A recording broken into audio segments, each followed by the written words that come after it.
So do we inherit all the blessings of the Old Testament under the New Covenant?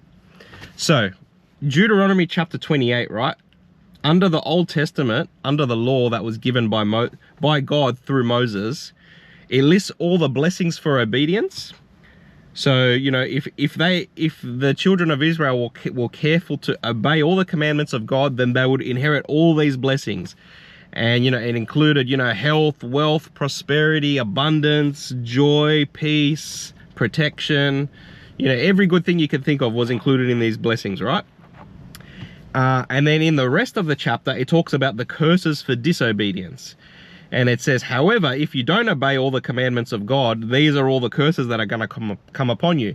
And it refers to every bad thing you can think of, every disease you can think of, you know, poverty, family destruction, enslavement, just like every bad thing, relationship, health, financially, emotionally, anxiety, disease, like everything, you know, would come upon you as part of the curses for disobeying God's laws, right?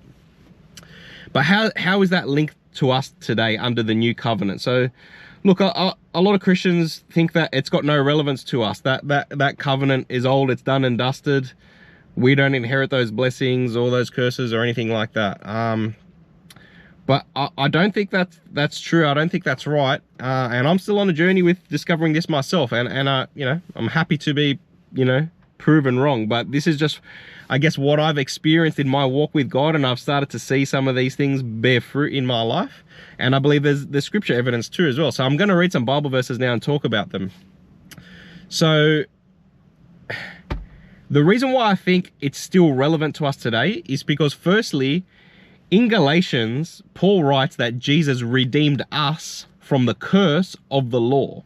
Now, if the law that was given by Moses under the Old Covenant had no relevance to us today, then why were we still under the curse, and why did we need to be redeemed from the curse by Jesus, right? Because in Galatians it says, he was accursed for us, because it is written, you know, whoever is hung on a tree is cursed. So on the cross, when Jesus was hung on the cross, he took on all of the curses for disobedience that the law says. Because the law says, unless you obey all of the commandments of God, these curses are going to come upon you. And Jesus, he fulfilled the law. He obeyed God's law perfectly. And then he elected to take the curses for disobedience on himself on the cross. So if the curses for disobedience, if the Old Testament law has no relevance to us, then why did Jesus need to why did he need to become accursed for us? So that the curses wouldn't fall on us anymore.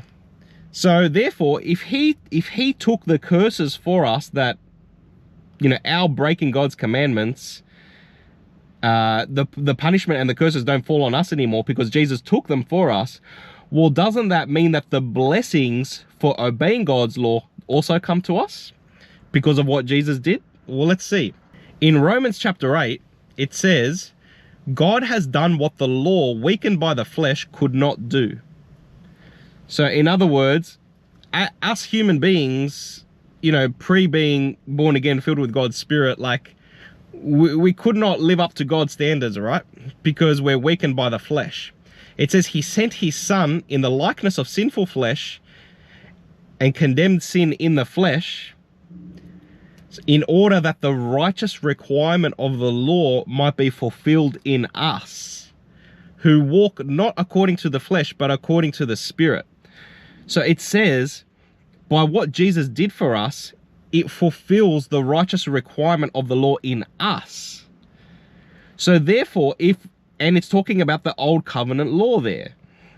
So if the Old Testament law doesn't apply to us, if the Old Covenant law doesn't apply to us anymore, in the sense that we don't get to experience those blessings that God promised for them, well, then why does it say in the New Testament, why did Paul write to the Romans that in us, the Old Testament law is fulfilled? The righteous requirement is fulfilled in us because of what Jesus did for us. So the difference is, under the Old Covenant, the only way they could get blessed by God under the Old Covenant is if they obeyed God's laws perfectly. And then if they didn't obey God's laws, they suffered curses. So it was all dependent on their works. Whereas for us now under the new covenant, it's through faith in Jesus that we're blessed. And the righteous requirement of the law is fulfilled in us through our faith in Jesus. And so therefore, I believe we are eligible to receive all the blessings that are mentioned in Deuteronomy 28, even though they were given under the law, under the old covenant, because Jesus fulfilled it for us. Get it? So we can experience financial blessing, health blessing, relationship blessing, peace, prosperity, like all the good things that God wanted to bless the children of Israel with. Like, we are now entitled to them through, not through our works. It says no man, you know, it's not through works. There was only one person who was able to you know, fulfill the righteous requirement of the law, and that was Jesus. But he did it on our behalf so that we could receive it through faith in him. And I just think that's amazing.